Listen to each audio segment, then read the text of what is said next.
大家好，我係通明。呢條片呢係第一集嘅後記。後記呢，我就會將我正片入面提及過一啲比較新鮮嘅觀點啊、技法啊，或者係口訣、歌訣等等去作補充嘅。或者係俾大家睇下我查證啊、搜證嗰個過程係點樣。咁就由於呢一個，即係我都話我唔係教大家，我同大家都係喺呢個求學嘅路上。咁俾大家睇一睇我閱讀過啲咩材料呢，其實都有呢個必要嘅，都可以令大家成個交流係更加個層次係更加豐富同有深度嘅。咁但係由於呢一個後記就唔係正片啦，咁所以成個形式我諗係 casual 啲嘅，好似傾偈咁樣，就唔去寫稿啦，諗到啲咩就講啲咩咁樣，跟住亦都係節奏唔會咁緊湊啦。不過正片其實都唔係話好嚴肅咁樣去製作噶嘛。咁 anyway 嗱，呢個我哋第一條片呢咪講到有一個技法叫做合飛嘅。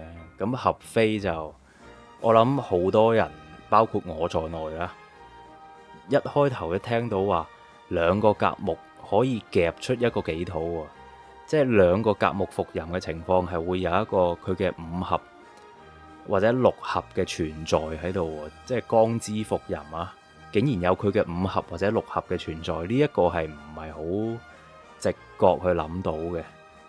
咁你話佢冇一啲歌訣口訣，我係唔係好相信㗎啦。冇一啲特登 for 呢樣嘢嘅一啲傳承呢，我都唔係好相信一個正常人係會有呢一個思路去循住呢個方向去推測嘅。然後呢，嗰陣時我就睇到呢個留言區嗰度有位唔知師兄定師姐啦，佢就話有本書呢叫《太極命理》啊，跟住入面有啲口訣就係兩甲無己飛出己啦，兩月無庚啊飛出庚。以前嗰啲盲師呢，就係靠呢一啲歌訣熟記咗之後就可以出去同人哋論命噶啦，咁大概係咁啦，我唔記得嗰個 exact wording 係點樣。咁就嗰陣時睇咗佢呢一則留言呢，我就 Google 去搜尋，我就查咗嗰句歌訣同埋嗰本書啦。咁本書就我哋等陣講咗個歌訣先。我哋而家睇一睇個畫面係啦。阿隱性先生佢有一點呢，令我回想起當年讀書。我哋而家係好似傾偈咁樣嘅，咁所以可能會岔開少少講啲其他嘢嘅。咁啊，令我回想起當年讀書呢，嗰個先生個老師會同我哋講話我哋而家睇一睇個 screen， 睇一睇個 projector， 即係就費事話我一路喺度講，我講緊畫面，但係其實你哋唔知我講緊畫面，當我係一個 podcast 或者係一個電台節目咁樣聽。好啦，我哋睇一睇個熒光幕。咁我嗰陣時一開頭去查呢，我就係查嗰個歌訣先嘅，就係嗰啲咩兩甲無己飛出己啊咁樣啦。結果呢，就俾我查到有幾篇文章，得幾篇嘅啫，全網我揾到嘅。咁啊就係話咩盲派八字，什麼是飛神，什麼是伏神，飛神伏神在八字中的意義。好，咁啊跟住碌落去睇啦，就話八字命局中沒有的字，往往在命局起到至關重要的作用咁啊。即係睇到又要講，睇唔到又要講咁啊。呢啲前言啦咁樣。咁佢就話盲派命理入面嘅伏神，亦即係拱出、衝出、引合出嘅東西，就係暗藏啦。咁啊，如果係真財咧，即係講緊伏財啊，就不外露咁樣。如果男命咁樣啦，假設你係甲木日主，跟住兩個甲就有一個己土啊嘛。咁呢個己土對於佢嚟講係財嚟嘅，但係你睇唔到嘅，所以佢不外露，就係金屋藏嬌咁樣，就話伏幾多有幾多啊咁樣啦，伏食傷啊有技能咁樣。好啦，咁我哋睇一睇到底點樣伏出嚟嘅呢？咁佢呢度呢，就有天干合飛、地支合飛、地支沖飛同埋地支拱飛嘅。咁大部分呢，我喺正片嗰度都有提及過嘅。不過呢，係有啲唔同嘅。同我哋喺呢個隱姓埋名談術數嘅影片嗰度去睇呢，係有啲唔係好同嘅。咁我喺正片嗰度，我亦都冇去嚴格咁去區分佢兩個。嗱，而家睇一睇有啲咩唔同啦。喺天罡合飛嗰度呢，係一樣嘅，我哋會見到嗱，天罡合飛二甲無己飛出己啦，二己無甲就飛甲咁樣。咁呢度有一二，即係飛咗己，飛咗甲，一二三四五六七八九十，十個天罡都可以飛得出嚟嘅。但係如果你睇地支呢，你會睇到飛出子啦，跟住飛出亥啦，飛出寅啦，飛出卯，飛出酉，飛出申，飛個巳，飛個午咁樣，總共先得8個地支嘅啫，而係冇辰戌丑未呢4個土嘅。咁唯一個唔同呢，就係如果我印象冇錯嘅話呢，我應該係睇過一啲喺隱性先生佢提供嘅命例嗰度係有一啲五火，兩個五火拱出一個未土咁樣啦，即係兩個五火合飛一個未土咁樣。可能佢嘅睇法就唔係合飛啦，不過嗰回事啦，大家明咩事噶啦？即係可以飛出一個未土嘅，但係呢度呢，就飛唔出一個未土，反而係兩個未土飛得出一個五火，調翻轉就唔得。咁呢啲都係一啲嘅差異之處啦。然後下面就係沖飛啦，沖飛就我喺正片嗰度呢，其實我都偏向係將沖飛納入去呢個招感嗰度啊，亦即係話你兩個子水伏吟嘅情況，你就會需要一個五火去沖開佢哋去做功咁樣。咁但係呢一度佢就咁講呢，就比較似係話兩個子水嘅情況底下，你會有個五火嘅存在。咁如果你係兩個辛金咁樣啦，你就會飛一個寅木嘅存在。咁我哋又睇翻上面呢一度呢，嗱，兩申無寅就飛出寅，上面又話兩申無巳就飛出巳，即係話你一次過飛出巳同埋寅，咁就一次過多咗兩個地支嘅存在喺度。我個人係會去推測啦，我推測佢哋應該係有分別嘅，應該係呢個沖飛同埋合飛應該係會本質上係有分別。咁不過我哋都見到呢度沖飛亦都係冇辰戌丑未嗰4個土嘅，呢啲都係一啲不同之處咁樣咯。仲有拱飛嗱，拱飛呢，如果係巳酉丑就巳丑無酉飛出酉，即係拱個酉金出嚟啦。咁申子辰啊嘛，申辰咪拱子咯，拱嘅呢4個位呢都一樣，但係去到你話夾拱啊，即係夾住一前一後嗰種呢，寅辰無卯飛出卯，跟住飛出午，飛出酉，飛出子咁樣，子午卯酉都係4正辰嚟嘅，我哋就唔見佢會拱出一啲辰戌丑未啊，或者係寅申巳亥嗰4個長生嘅。咁所以呢一度呢，其實佢係偏向三會咯，因為你寅卯辰係三會啊嘛，跟住你亥子丑又係三會啊嘛。如果你跨越咗2個三會嘅話呢，例如話你東方木局就係寅卯辰啦，你假設係個辰土，同埋一個午火辰巳午啊嘛，辰巳午你有辰有午，你應該會夾拱出一個巳火嘅，咁但係呢度就冇。佢呢度就好純粹咁樣，你一係就三合，一係就三會咁樣。咁呢啲都係一啲分別，都係你網上會查到嘅，同埋你喺即係睇個視頻嘅時候呢，你會見到，咦，好似大家都係合飛，大家都係拱飛，但係點解好似有啲唔同嘅？點解你可以拱多啲嘢出嚟咁樣嘅？咁除咗呢一篇文章之外呢，亦都有同樣嘅文章，咁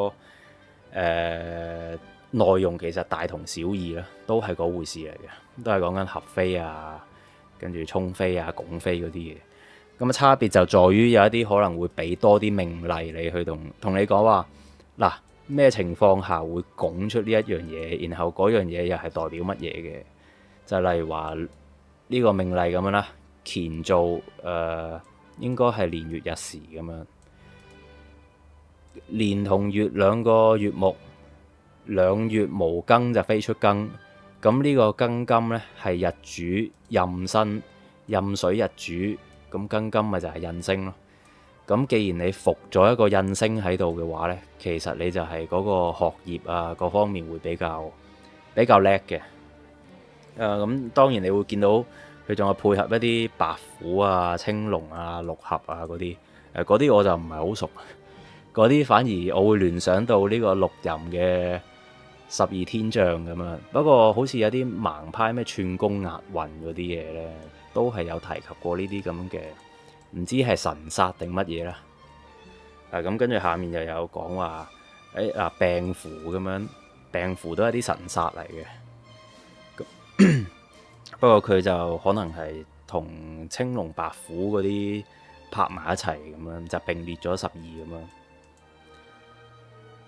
好啦，嗱，呢啲都係一啲嘅命例咁樣啦。不過就冇嗰啲咩大運流年、流月、流日、流時嗰啲嘢去俾你參考一下，佢實際嗰個應用場合到底係點樣？咁以上呢兩篇呢，呢兩篇文章都係好類近，關於呢個飛神伏神咁樣。咁我亦都有用一啲唔同嘅關鍵字眼去搜尋啦，例如話飛神咁樣、伏神、飛伏咁樣。咁查完出嚟都係呢幾篇文章嚟嘅。有啲其實甚至乎冇呢一啲咁樣嘅命例，淨係俾呢啲口訣俾你，好似前面一篇咁樣。咁呢個位就係咁樣咯。然後頭先咪講到話有本書嘅叫《太極命理》啊嘛。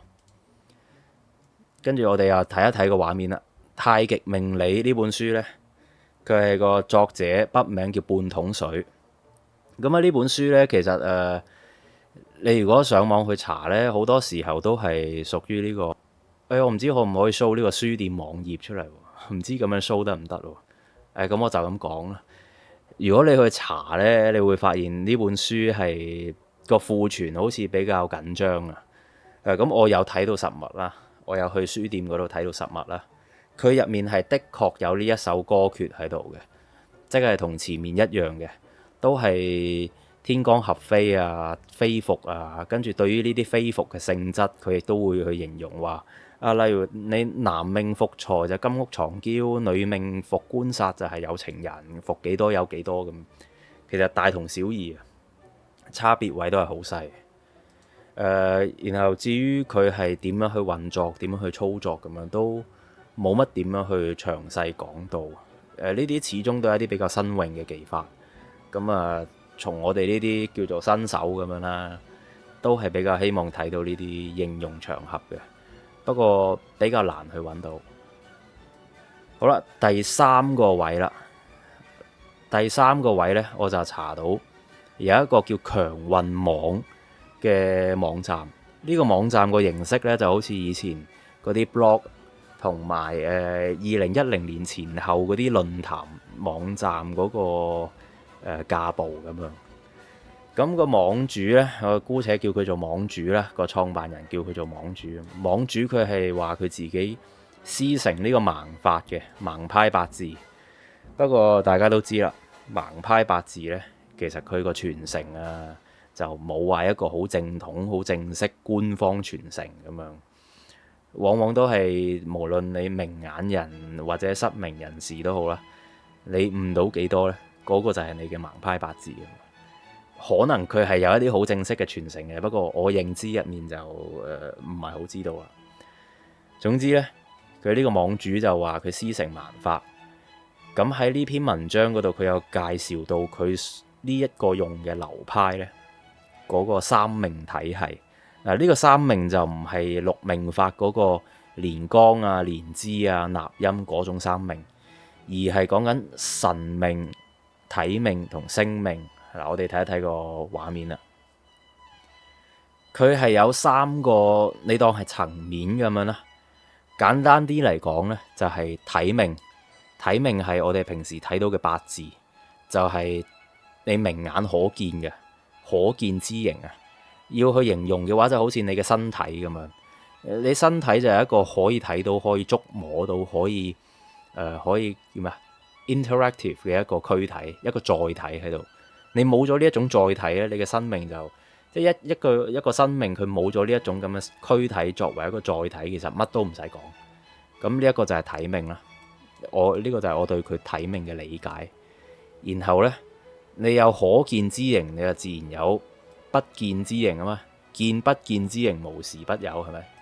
個不見之形就係喺神命嗰度啦。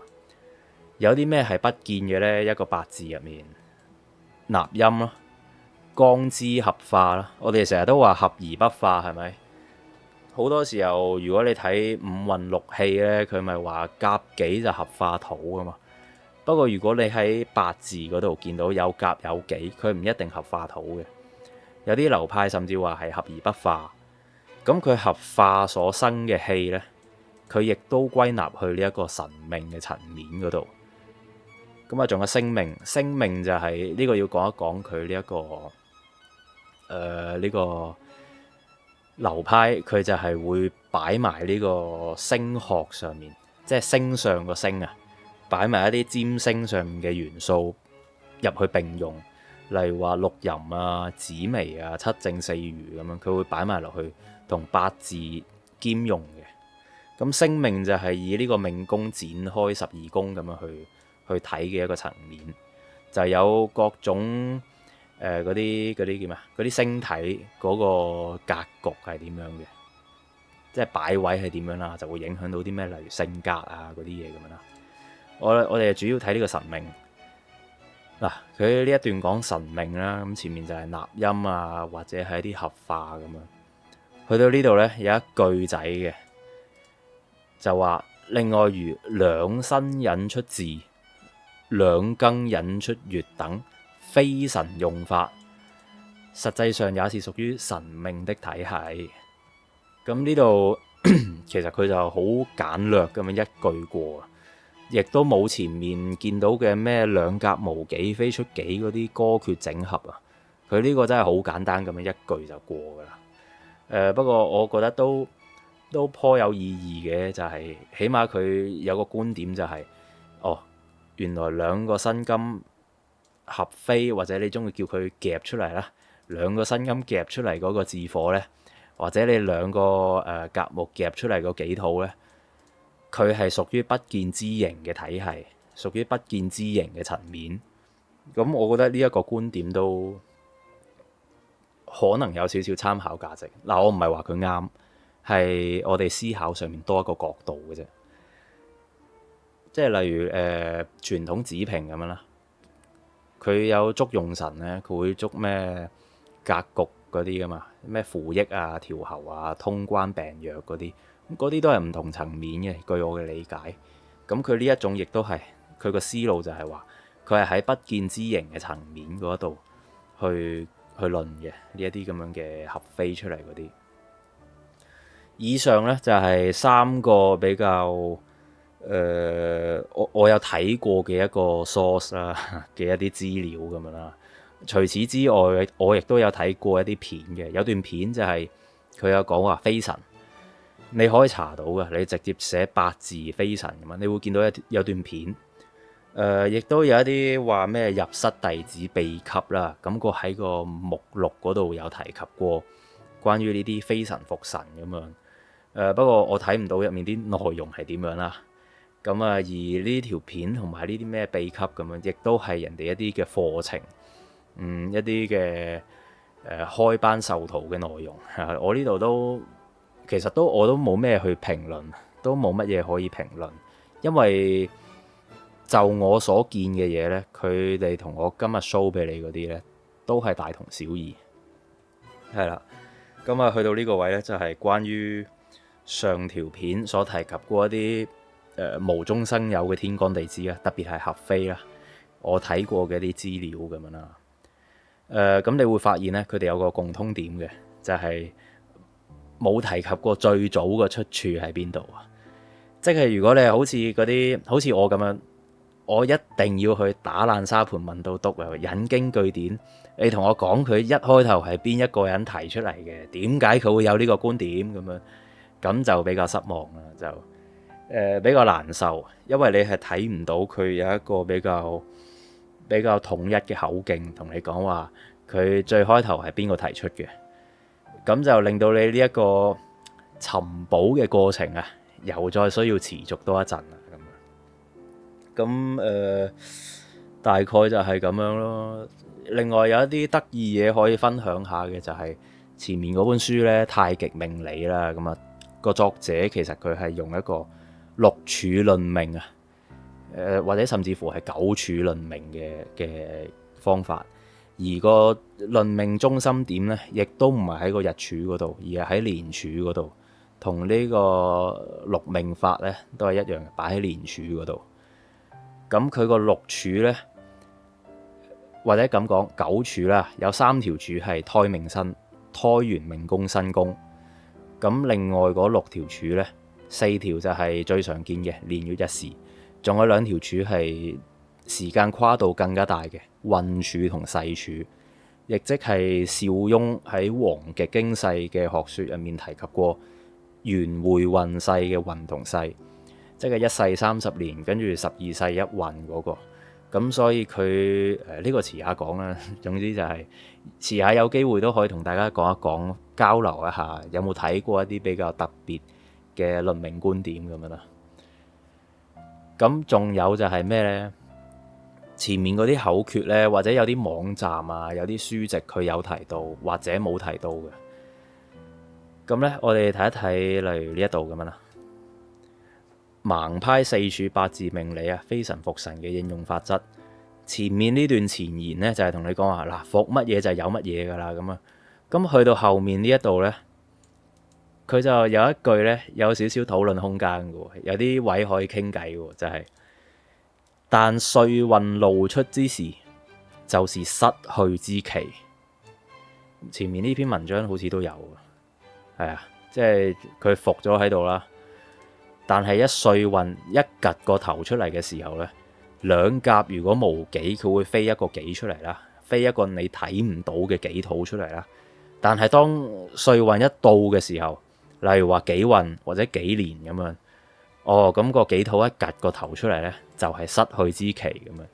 呢一個位就比較有討論空間啦。嗱，如果我哋睇呢個做工嘅方法嗰個方式。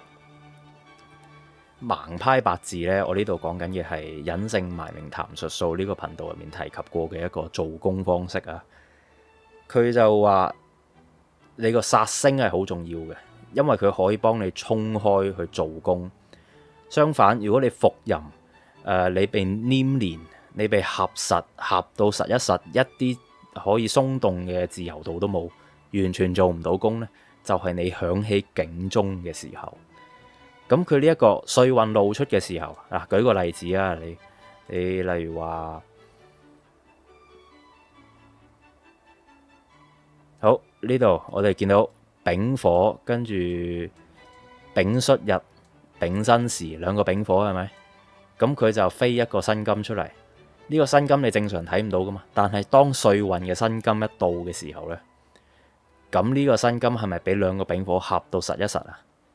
而如果呢個辛金佢係冇嘢去解救佢，或者佢係做唔到功嘅話呢，咁對於呢個辛金嚟講呢，佢就係響起警鐘嘅時候啦。呢個係我突然間諗到呢，佢可以串連埋我哋喺隱性先生嗰度聽講過嘅一啲做功嘅方式去思考嘅位置。咁啊，都係一啲拓展咁樣啦。可能下條片同大家交流分享一下呢一個我對做工嘅學理嘅一啲研究咁啊。然後即係都係嗰句拋磚引玉啊。即係我同埋有一點呢，我冇去深究嘅就係呢：我哋見到呢個非神伏神係咪？其實佢到底叫非神定伏神呢？佢可以好大分別嘅。如果佢係伏嘅話，就一定要衝佢啦，係咪？但係如果佢叫非神嘅話呢，咁仲需唔需要衝呢？仲需唔需要我喺正片入面咁樣講啊？揾佢嘅殺星過嚟去衝佢，去啟動佢 ，activate 佢，仲需唔需要咁樣呢？即係又係一啲我冇去太嚴肅地去深究嘅位置咁樣。不過都係嗰句，我就唔係話教你哋係咪？我亦都冇接收過任何利益嘅。咁所以呢，大家都係以一個互相交流學習嘅心態啊，去互相砥礪。咁假以時日，我對呢一個咩合飛又好啊，做工又好啊，有翻咁上下嘅理解呢，就喺呢個厚道為前提底下啦，就大家一齊再分享咁樣，係咁。